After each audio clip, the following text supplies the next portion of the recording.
Di sana ada satu potensi oksigen terbaik kedua Di dunia. dunia. Di Pulau Gili-Iyang. Gili-Iyang itu butuh waktu sekitar 40-50 menit lah dari Sumeneb kota itu nyebrang. Seandainya itu sudah dapat dikelola dengan baik, Mas Mujib, wah saya pikir tamu-tamunya luar biasa. Ya. Tetapi karena memang butuh infrastruktur itu tadi, butuh pelabuhan dermaga di sana, kemudian satu sisi di kapal juga ya, Gili-Iyang, itu kan mestinya pemerintah turun tangan itu. Ya. Pelaksanaan perda itu oleh eksekutif, oleh Pemprov masih menurut saya sangat jauh sekali dari harapan. Jangankan mampu melaksanakan semua apa yang ada di dalam perda itu. Jadi ada beberapa poin penting misalnya di perda itu yang mestinya pemerintah segera lakukan itu. Ya. Maksud saya kehadiran Pemprov Jatim, pemerintah kabupaten untuk langsung mengedukasi, memberikan pendampingan kepada masyarakat desa sehingga mereka merasa termotivasi bahwa desa ini sudah layak dibangun menjadi desa wisata.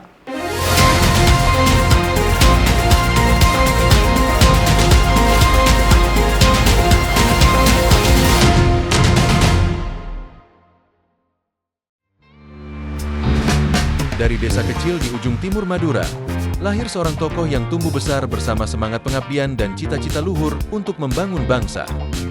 Haji Aliadi, SIP adalah putra daerah dari desa Potoan Laop yang menapaki perjalanan hidupnya dari jalur pendidikan hingga ke panggung politik nasional. Perjalanan pendidikannya dimulai di SDN Potoan Laop II, dilanjutkan ke SMP dan SMA Al-Miftah Panyepen Pamekasan, hingga akhirnya menempuh pendidikan tinggi di Universitas Darul Ulum Jombang, jurusan Ilmu Politik. Dalam dunia organisasi, Haji Aliadi telah menunjukkan dedikasi sejak muda. Ia memulai kiprahnya sebagai pengurus ranting PKB Desa Karanganyar, kemudian menapaki jenjang struktural partai hingga menjadi pengurus anak cabang PKB Kecamatan Ketapang, sekretaris DPC PKB Sampang, wakil ketua DPC PKB Sampang, dan kini dipercaya sebagai wakil sekretaris DPW PKB Jawa Timur. Kepercayaan masyarakat terus mengalir, terbukti dari karir politiknya yang konsisten dan berprestasi. Sebagai anggota DPRD Kabupaten Sampang periode 2009-2014, kemudian melangkah ke tingkat provinsi sebagai anggota DPRD Jawa Timur periode 2014-2019. Dan kini menjabat sebagai Ketua Komisi B DPRD Jawa Timur sejak 2019, sebuah posisi strategis dalam mengawal sektor perekonomian, pertanian, dan UMKM di Jawa Timur. Dengan pengalaman panjang, dedikasi tanpa henti, dan komitmen terhadap nilai-nilai keadilan sosial, Haji Aliadi, SIP terus berjuang demi kesejahteraan rakyat, menjadi jembatan aspirasi, dan menyalakan harapan bagi masa depan Madura dan Jawa Timur yang lebih baik. Haji Aliadi, SIP, mengabdi dengan hati, memimpin dengan integritas.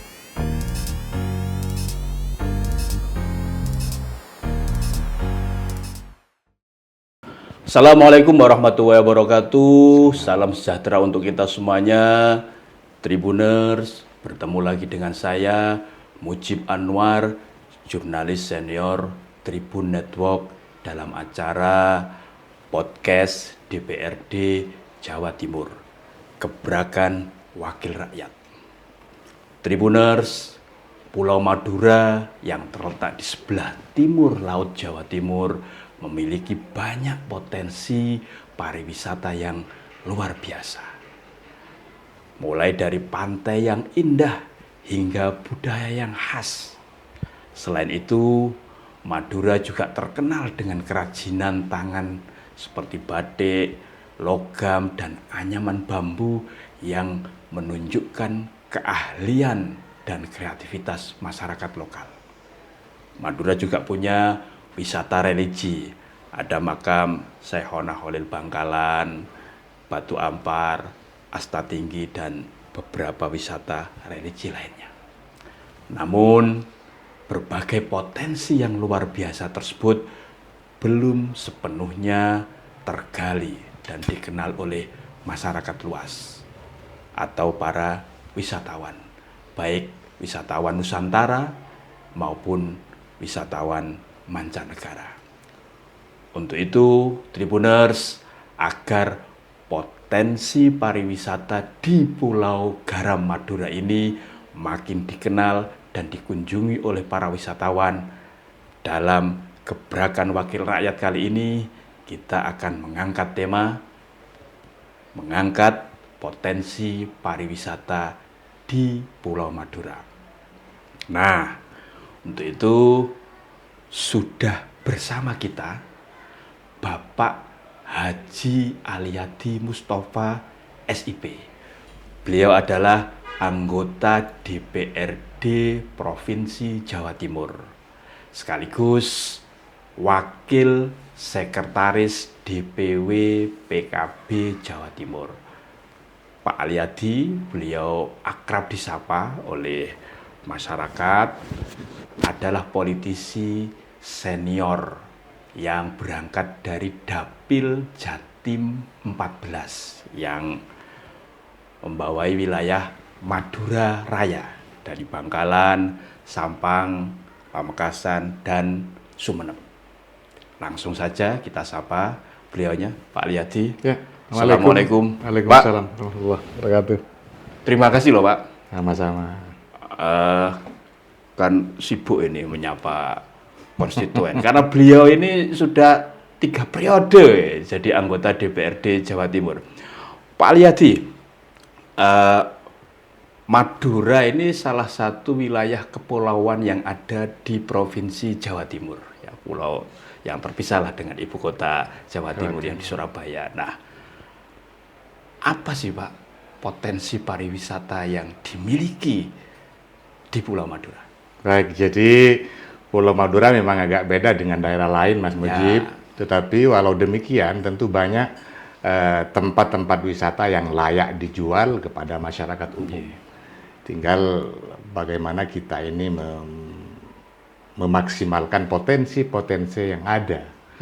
Nah, karena itu menjadi salah satu PR kita, pemerintah kabupaten dan pemerintah provinsi, untuk terus berkolaborasi sehingga beberapa objek wisata di Pulau Madura khususnya dapat dikembangkan dan berdampak manfaat secara ekonomi terhadap masyarakat di sekitarnya. Sudah dikembangkan tidak Pak? Kalau menurut pencermatan Pak Aliyadi ini, potensi wisata di Pulau Madura yang luar biasa ini. Sebagian sudah dikembangkan, tetapi belum optimal. Ada sebagian yang ditinggal begitu saja. Ya.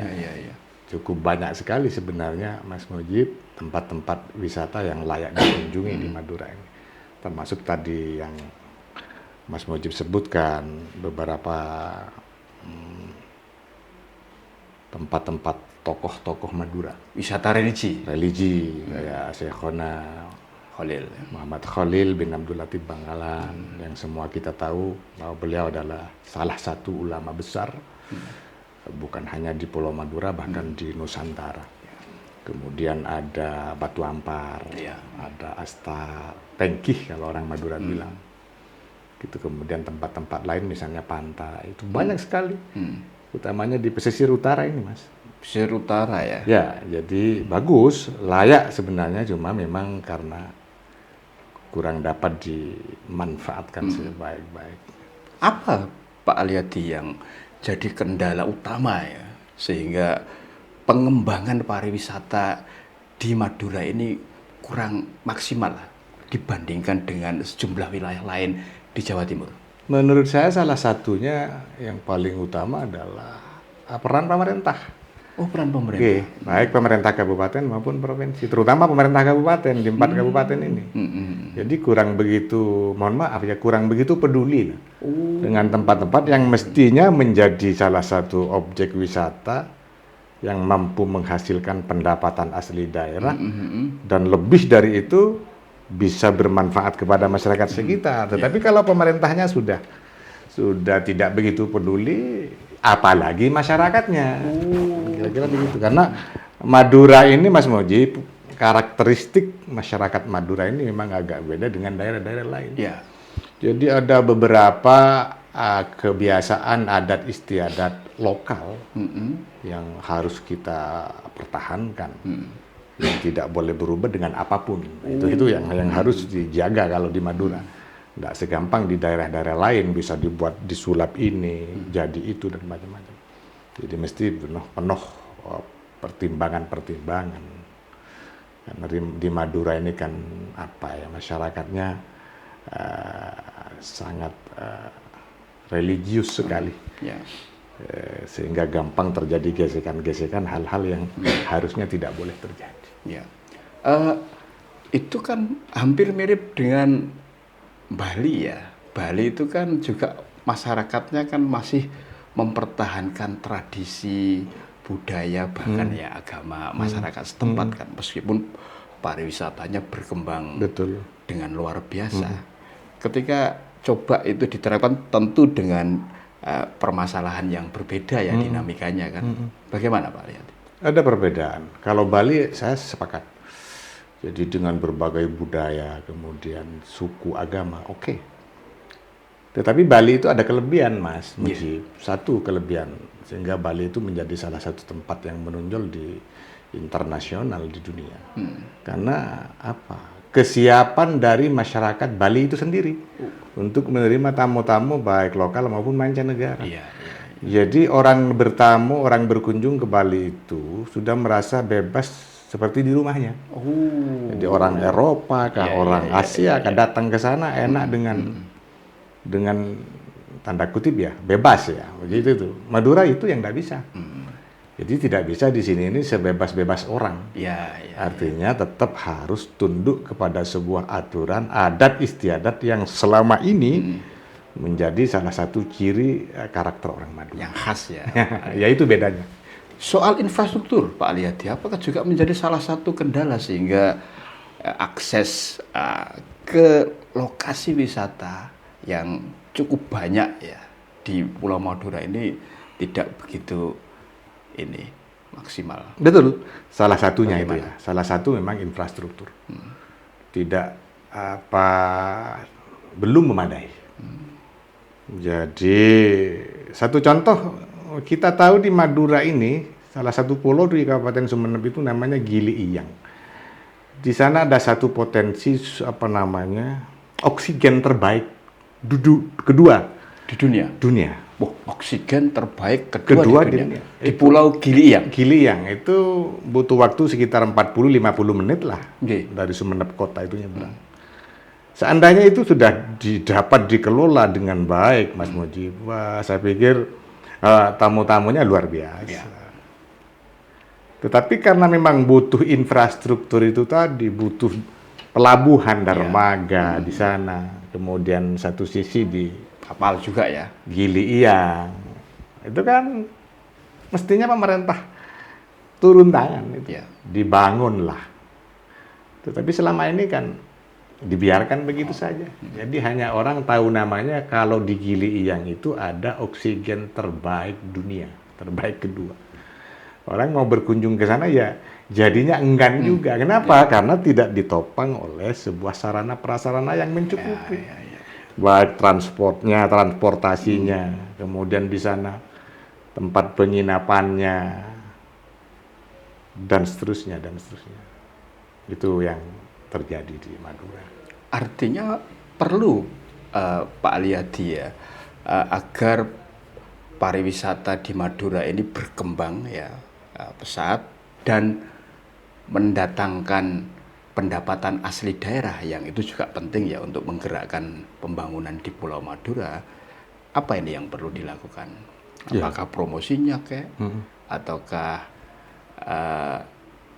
sosialisasi, edukasi kepada masyarakat atau apa? Ya, menurut saya penting Mas Mujib agar Madura ini tidak selalu ketinggalan ya, dalam hal pariwisata misalnya dari daerah-daerah lain. Di Itikad Baik itu sudah saya lakukan dan akan terus saya lakukan. Salah satunya adalah lahirnya peraturan daerah tentang desa wisata. Itu pada saat saya menjadi pimpinan Komisi B itu Mas Mujib. Jadi kita membuat perda desa wisata. Betul. Seperti apa itu, Pak? Jadi pada saat itu kita membuat rancangan peraturan daerah tentang desa wisata. dalam waktu kurang lebih lah 2 tahun, rancangan peraturan daerah itu sudah bisa disahkan menjadi perda. Ya. Sebagaimana kita tahu bahwa perda itu kan menjadi sebuah payung hukum Ya. dan landasan bagi semua pelaku-pelaku wisata, termasuk di Pulau Madura. Itu kan salah satu itikat baik DPRD Provinsi Jawa Timur memberikan akses kepada masyarakat melalui peraturan daerah itu. Itu perda inisiatif ya? Ya dari DPR. Ya, perda inisiatif Dewan ya. Ya, makanya sekarang bola itu kan sudah ada di eksekutif. Jadi Bu Gubernur sama timnya. Di Pemprov Jawa Timur. Tinggal DPRD memantau, mengawasi apakah perda itu terlaksana dengan baik apa tidak. Itu karena kalau sudah menjadi perda itu otomatis sudah menjadi kewajiban eksekutif untuk melakukan apa yang ada di dalam isi perda itu. Begitu Mas Mujib. Salah satunya yang menyinggung soal desa wisata. Ya. Jadi agak diperkecil sehingga judul raperda itu waktu itu adalah pemberdayaan desa wisata. Nama desa itu disebut dengan tujuan agak memperkecil. Sehingga setiap desa di Jawa Timur ini yang punya potensi untuk bisa dijual, semua punya kesempatan yang sama untuk mengelola desanya menjadi salah satu desa wisata. Dan ini ya, mendatangkan Nah, benefit ya bagi jadi masyarakat desa ya. Ruh utamanya itu Mas Mufid. Jadi lahirnya perda memberikan kesempatan kepada siapapun masyarakat desa di Jawa Timur untuk membangun desanya, mempercantik desanya menjadi desa wisata yang pada ujungnya berdampak kepada peningkatan kesejahteraan masyarakat di sekitarnya. Hasil evaluasinya seperti apa Pak Alyadi setelah perda tersebut diberlakukan? Kan DPRD Jawa Timur ini kan tugasnya kan juga monitoring, betul, ya kan, pengawasan kan seperti itu. Jadi butuh terus didorong ini Mas. Pelaksanaan perda itu oleh eksekutif, oleh Pemprov masih menurut saya sangat jauh sekali dari harapan. Jangankan mampu melaksanakan semua apa yang ada di dalam perda itu. Jadi ada beberapa poin penting misalnya di perda itu yang mestinya pemerintah segera lakukan itu. Ya. Maksud saya kehadiran Pemprov Jatim, pemerintah kabupaten untuk langsung mengedukasi, memberikan pendampingan kepada masyarakat desa sehingga mereka merasa termotivasi bahwa desa ini sudah layak dibangun menjadi desa wisata. Itu kita bantu infrastrukturnya, modalnya, pemasarannya dan seterusnya. Jadi fasilitas-fasilitas seperti itu sudah ada di dalam perda itu tadi. Cuma Pemprov sampai hari ini masih sangat jauh lah untuk dapat melaksanakan apa yang menjadi amanah dalam perda itu tadi. Ya, Pak Alyadi, atas perda itu kan beberapa daerah, misalnya di Pulau Madura ini kan sudah beberapa kali menggelar yang namanya Festival Desa Wisata di Madura. Nah, itu kan selalu ramai kan seperti itu. Gimana ini Pak? Apakah related dengan upaya ya, untuk makin mengembangkan pariwisata di Pulau Madura? Iya, jadi harusnya seperti itu. Desa-desa lain juga didorong untuk bisa melaksanakan hal yang sama. Gitu loh Mas. Kan semua punya potensi. Tinggal bagaimana sumber daya manusia yang ada di masing-masing desa itu mampu memformulasikan sebuah objek wisata itu bisa dibuat tempat yang bisa mendatangkan banyak tamu. Gitu. Kalau event-event begitu itu kan hanya sifatnya seremonial ya. Mungkin setahun sekali, bukan tidak penting sih, penting, tetapi bagaimana ada sebuah kemauan dari masyarakat kita, terutama masyarakat Pulau Madura yang punya desa yang cukup bagus dikelola misalnya, untuk bisa menjadi desa wisata.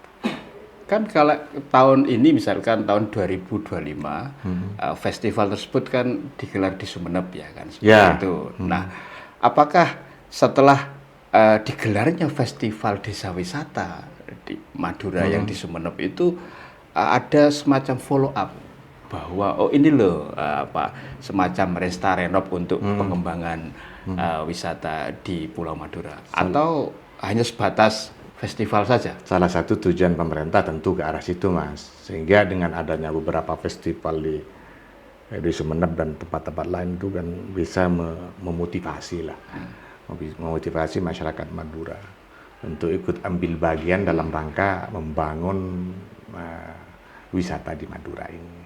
Gitu. Tapi kan tidak cukup hanya memotivasi.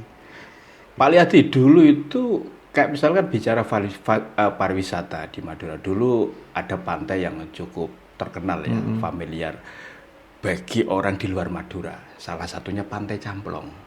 Ya. Tapi sekarang kan malah tidak terdengar kan, Hilang. malah berkebalikan dengan dulu. Apa sih sebenarnya Pak Aliyadi yang terjadi ya? Ada yang lebih bagus dari Camplong, Mas. Sumeneb itu misalnya Lombeng. Lombok ya. Terus apalagi satunya itu. Wah, itu top. Itu tadi. Karena pemerintahnya tidak serius mengelola. Jadi bagaimana kita menunggu partisipasi masyarakat untuk ikut aktif sementara pemerintahnya sudah ya enggak ada kepedulian. Ya. Tuh. Kalau itu dikelola dengan baik, Mas Mujib, seperti Camplong, kemudian apa namanya Lombeng, kemudian apa satunya itu, wah luar biasa, Mas. Luar biasa. Dulu kan kalau mungkin sebelum era ini ya reformasi, kalau ke Madura itu nanti kita mampir di Pantai Camplong kan, gitu kan, ada bisa istirahat atau menikmati pemandangan laut kan. Tapi makin ke sini kalau malah tidak terurus ya. Makin hilang. Makin hilang ya. Ya itu, makanya harus dimulai oleh pemimpinnya. Siapapun pemimpin daerahnya harus mampu hadir memberikan semangat kepada masyarakat sehingga partisipasi masyarakat itu akan datang. Ini kalau para pemimpinnya sudah abai dengan hal-hal begitu, ya jangan berharap ada sebuah kemauan masyarakat untuk bisa membangun tempat-tempat yang mestinya layak menjadi tempat wisata. Artinya pemimpin yang pro lingkungan dan pro wisata. Ya, jadi pemimpin itu kan harus lengkap, Mas Mujib. Komplit ya Pak ya? Komplit. Jadi dia harus datang, mendengarkan aspirasi masyarakatnya, dan mampu memberikan yang terbaik buat masyarakatnya. Itu walaupun tipe-tipe pemimpin begitu itu hari ini kayaknya sudah agak sulit, Mas. Jujur. Kebanyakan yang kepentingan sesaat pribadi itu saja. Ya. Pak Aliyadi tadi menyinggung soal potensi wisata religi di Pulau Madura yang juga tidak kalah dengan tempat lain. Ya. Ada makam Syekhona Khalil di Bangkalan, ada yang Batu Ampar di Pamekasan, ada yang Asta Tinggi di Sumeneb.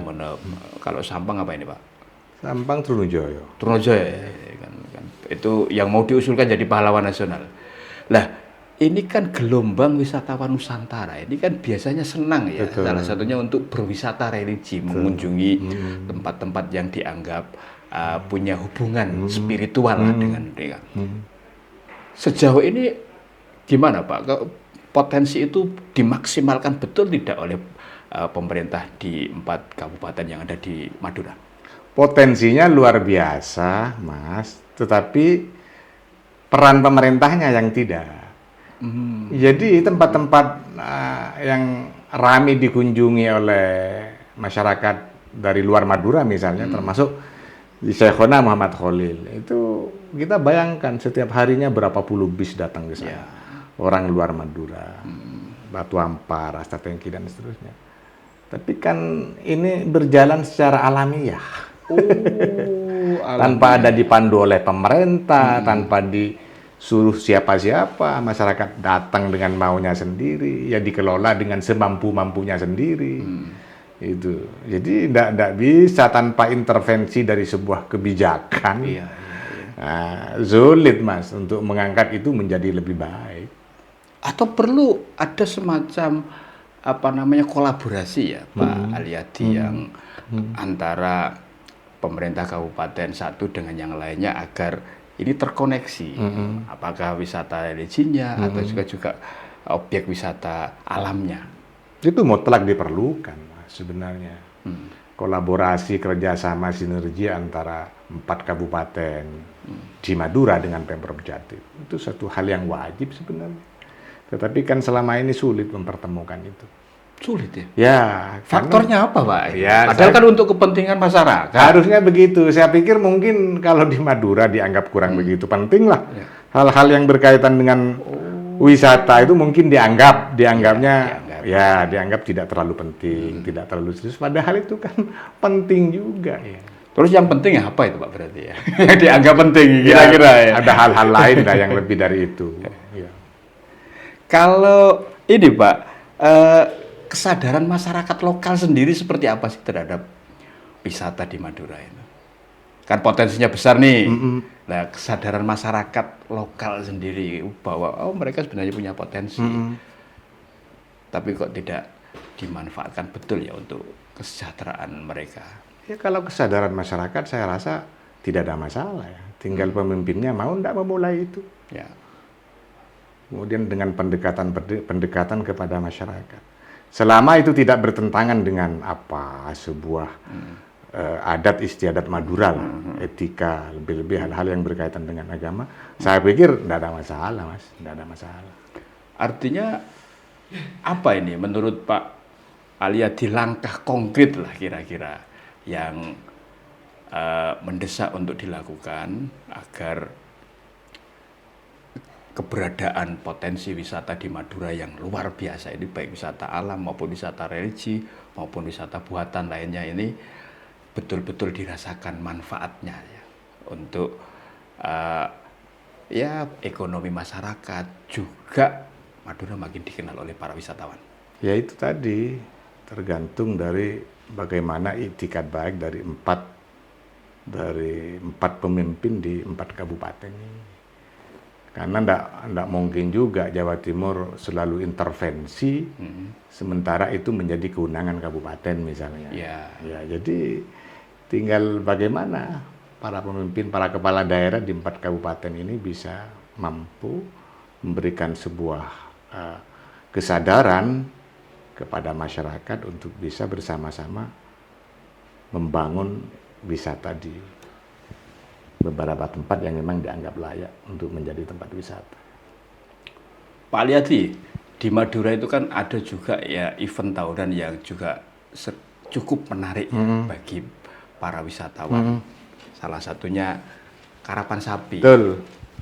Bahkan itu sampai memperebutkan piala presiden. Nah, sejauh mana ini? Oh, kalau itu sudah. Eventnya ini kan sudah lama kan seperti itu. Tapi makin kesini seperti apa? Menurut hemat Pak Aliyadi? Ya tinggal itu saja sebenarnya, karapan sapi itu yang sampai hari ini masih eksis.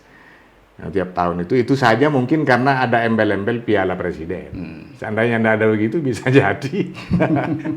Semakin hari semakin menghilang juga, kan begitu. Pertanyaannya berbanding lurus tidak Pak itu dengan menarik minat wisatawan dan di ujungnya mendatangkan benefit ekonomi bagi masyarakat. Sama Mas, sama. Itu kan salah satu ikon Madura ya, karapan sapi. Salah satu kebanggaan sebuah kebudayaan yang menjadi sebuah budaya yang menjadi kebanggaan masyarakat Madura. Oke. Apalagi ini menjadi momen perebutan piala presiden. Itu semuanya diuntungkan kan, termasuk masyarakat dari sisi ekonominya, kemudian orang-orang berkunjung datang ke Madura. Itu semua menguntungkan. Pak Aliyadi, Madura itu sekarang kan sudah lebih dekat ya dengan Surabaya, terkoneksinya. Kita kalau dari Surabaya ke Madura, selaku ibu kota Jawa Timur Surabaya kan lebih cepat dengan adanya jembatan Suramadu. Nah, itu kan kira-kira sejak 2009 ya? 2009. Nah, kalau sebelumnya kan harus menyeberang ini. Ya, Ujung Kamal. Dari Ujung ke Kamal yang Bangkalan. Nah, itu berbanding lurus tidak sebenarnya keberadaan jembatan Suramadu itu ketika akses makin cepat kan, dengan makin banyaknya para wisatawan yang datang ke Pulau Madura. Menurut saya tidak terlalu berdampak. Walaupun salah satu tujuan dibangunnya Suramadu itu, salah satu tujuannya adalah bisa meningkatkan pertumbuhan ekonomi Madura. faktanya sampai hari ini belum ada investor-investor yang berani masuk di Madura. Loh, Ya itu kan, kok bisa, Pak? ya itu dia. Makanya salah satu tujuan dibangunnya Suramadu itu kan bukan hanya semata-mata lalu lintas orang, Ya. tetapi bagaimana bisa menumbuhkan ekonomi di Madura menjadi lebih baik. Kemudian pengangguran juga terkurangi. Banyak tempat-tempat usaha datang, investor datang misalnya. Tapi kan sampai hari ini enggak ada itu. Padahal Madura potensi yang dimiliki tidak kalah ya dengan Sama wilayah saja, lain. betul. Tapi enggak datang, enggak ada. Artinya sekali lagi apa ini Pak yang perlu dilakukan lah oleh semua stakeholder terkait di Madura? Ya itu tadi, terobosan kemauan dari beberapa kepala daerahnya itu saja. Mau dipoles bagaimana daerahnya kan bisa saja. Investor datang, mau bangun apa di tempat ini, yang penting bisa dijamin keamanannya sehingga orang nyaman berusaha, kan begitu. Artinya ekosektoral harus Kurangi, Pak, ya? dikurangi. Ya. Lebih karena faktor ekosektoral. Salah Pak Alyadi satunya melihatnya. ada salah satunya begitu itu. Pak, ini kan sekarang itu kan di zaman teknologi yang semakin berkembang, ya.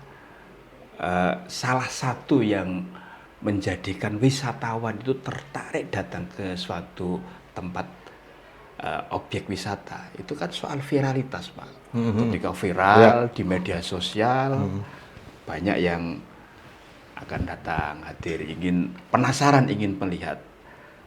Ini yang karena tadi sudah ada yang namanya Perda Desa Wisata. Nah, kan itu sudah dilakukan tidak dengan mengeksplorasi dan mengelaborasi potensi wisata dengan me-up di platform sosial media biar viral dan nanti menarik wisatawan hadir. Ada sebagian masih sebagian sudah bisa dilakukan itu, Mas. Kemudian sosialisasi dari peraturan daerah sudah terus kita laksanakan secara bertahap ya. Sudah pernah ini nggak Pak, misalkan disampaikan ya Bapak kan wakil rakyat ini di DPR Jawa Timur dengan misalkan Dinas Pariwisata Provinsi, ini perlu ini lebih dikembangkan ini, dimaksimalisasi ini potensi wisata di Madura. Ya selalu, Mas, pasti. Jadi salah satu mitra kerja Komisi B itu kan Dinas Kebudayaan dan Pariwisata. Jadi diskusi kemudian koordinasi dalam hal-hal yang berkaitan dengan budaya dan wisata pasti selalu kita lakukan. Ya, Pak Alyadi, terakhir ini apa ini pesan dan harapan Bapak ini agar potensi pariwisata di Pulau Madura ini makin terangkat dan berdampak kepada kesejahteraan masyarakat lokal. Baik, jadi potensi-potensi yang ada di Madura perlu terus ditingkatkan dan dimaksimalkan yang pada akhirnya berdampak kepada peningkatan kesejahteraan masyarakat. Untuk itu perlu sebuah kerjasama di antara para pengambil kebijakan, para pemimpin untuk bisa menggarap potensi-potensi yang ada di Pulau Madura selama tidak bertentangan dengan nilai-nilai dan norma yang ada di Pulau Madura. Saya rasa itu menjadi keharusan kita semua. Tribuners, demikian tadi podcast Gebrakan Wakil Rakyat bersama Bapak Haji Alyadi Mustafa SIP, anggota DPRD Provinsi Jawa Timur sekaligus Wakil Sekretaris DPW PKB Jawa Timur. Tetaplah setia di channel YouTube kesayangan Anda, Harian Surya Official, Tribun Network, mata lokal menjangkau Indonesia. Saya Mujib Anwar undur diri. Assalamualaikum warahmatullahi wabarakatuh. Salam sejahtera untuk kita semuanya dan jangan lupa bahagia. Yang paling penting lagi, jangan lupa kunjungi tempat wisata yang menarik di Pulau Madura.